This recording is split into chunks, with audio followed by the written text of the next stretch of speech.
Hello, welcome to the today's video where we will talk about managing a finance better.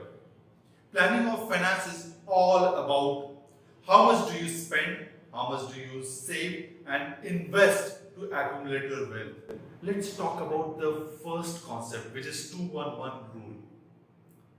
It is important that we know our monthly cash flows in order to understand whether we are living within means or overspending it.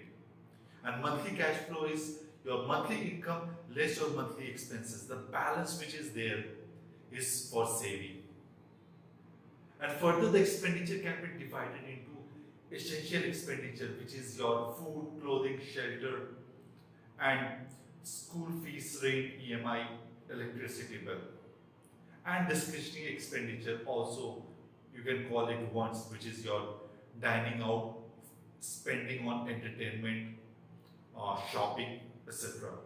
Next, the important concept is allocation, which talks about 211 or 50%, 25%, 25%.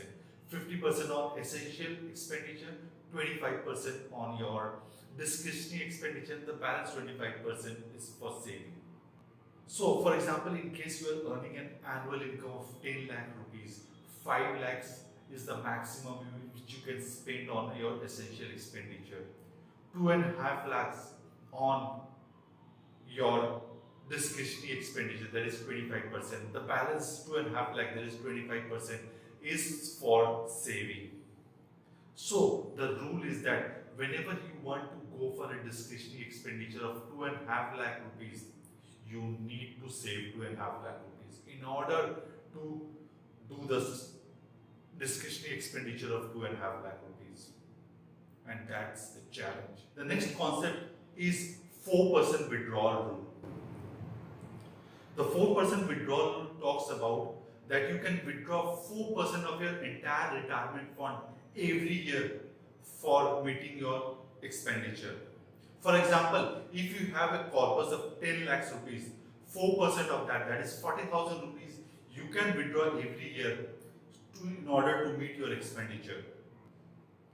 What is good about this rule is that you withdraw 4%, but rest the 96% remain invested and continue to grow your retirement fund. This is a very powerful tool for your retirement planning. Next, let's talk about the saving ratio. Saving is a very important concept to build your net worth and to fund your important goals like retirement planning. What is saving ratio? It's total saving in a year divided by your annual income. Saving includes everything where you have made an investment and is going to redeem and use that fund later on. The new investor can start with as low as 10%, and as one matures can take that ratio to 25, 30, even 35%. So essentially what we talk about 25% saving ratio is that in case you have an annual income of 10 lakh rupees, 25% means 2.5 lakhs you are saving and investing somewhere. And this is very, very critical. Next, let's talk about a very important concept, which is inflation and ROI, that is return on investment. What is inflation? Inflation is a general price rise in the goods and services. Let's take an example. For example, you have 100 rupees today in your bank account and you want to purchase certain commodity or services. Let's take an example of petrol, 100 rupees per liter. So you have the money in the bank which is 100 rupees and you can buy 1 liter of petrol. Let's see what happens after 5 years.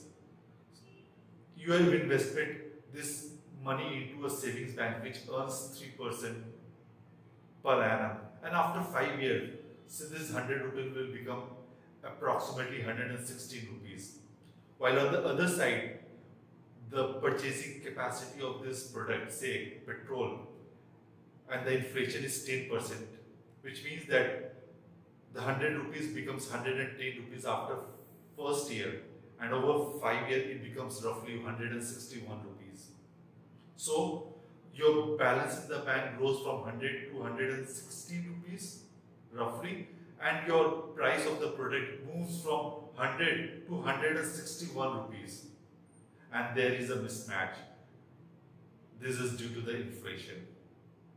Essentially, your capacity to purchase that product has gone down after 5 years because your real rate of return, which is your 3% earning from bank and the inflation at 10%, you were in negative landing. Hence, this concept talk about very important rule is that whenever you are making investment, it is important that you beat inflation. Choose the right instrument so that you earn more than the inflation. Let's talk about the next concept, which is about insurance coverage. Insurance, I consider, is a backbone of finance. It helps to cover some of the uncertainties in life. For example, in case of a life insurance, if you have dependents, you should take at least 10 times of your annual income as your sum covered. For example, your annual income is 10 lakh rupees, and 10 times of that, 1 crore rupees, you should take sum assured of your life insurance. This would help to cover the essential expenditure in future for our dependents. I hope you find value in this video, and if you did, please subscribe to the channel and like the video, and I see you next time.